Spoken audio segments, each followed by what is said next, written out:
Cevostamab is a bispecific antibody that engages T cells with the myeloma antigen, which is a protein on the myeloma cell.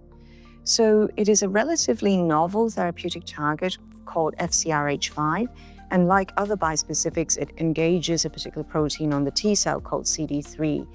As it were, it brings the T cells to attack the myeloma cells, and that is what cevostamab does.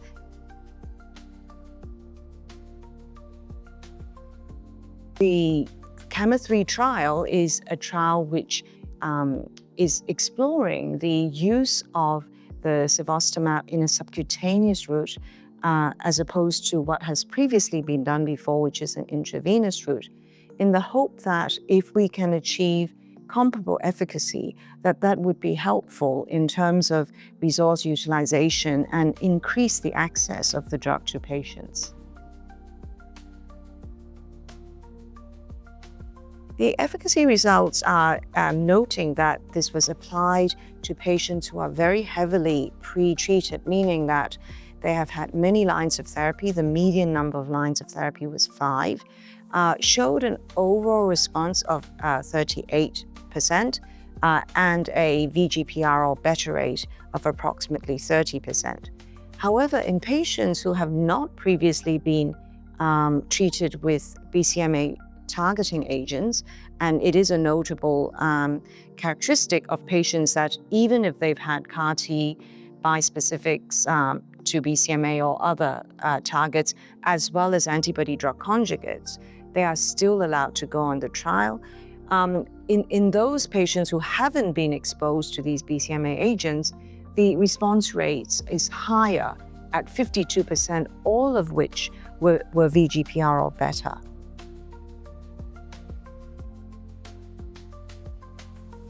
The safety so far has been favorable in terms of the profile. Most of the adverse events were grades 1 and 2.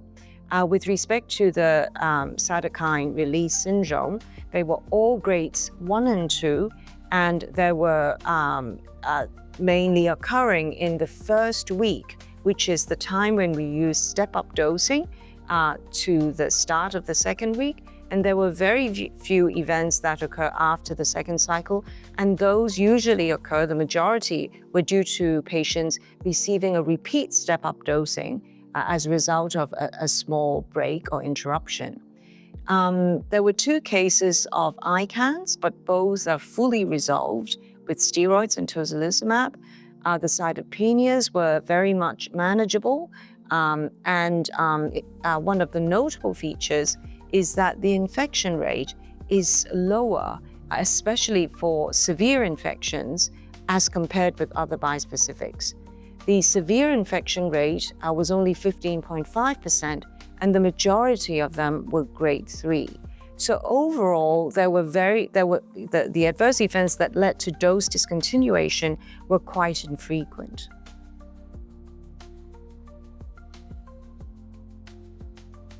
I think the key feature about cevostamab is that it appears to have a lower infection rate, and that has been seen in intravenous cevostamab as well.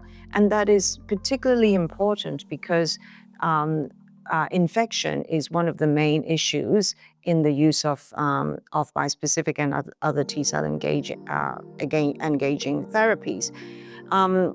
In relation to that, I think the fact that we have shown that the use in the subcutaneous route will also make not only access and administration easier, but that together with relatively mild effects on cell counts as well as the low infection rate will make overall outpatient therapy much more suitable. At present, because this is a phase 1 trial, we are still reporting the results of dose escalation. So ultimately, it does still need more investigation.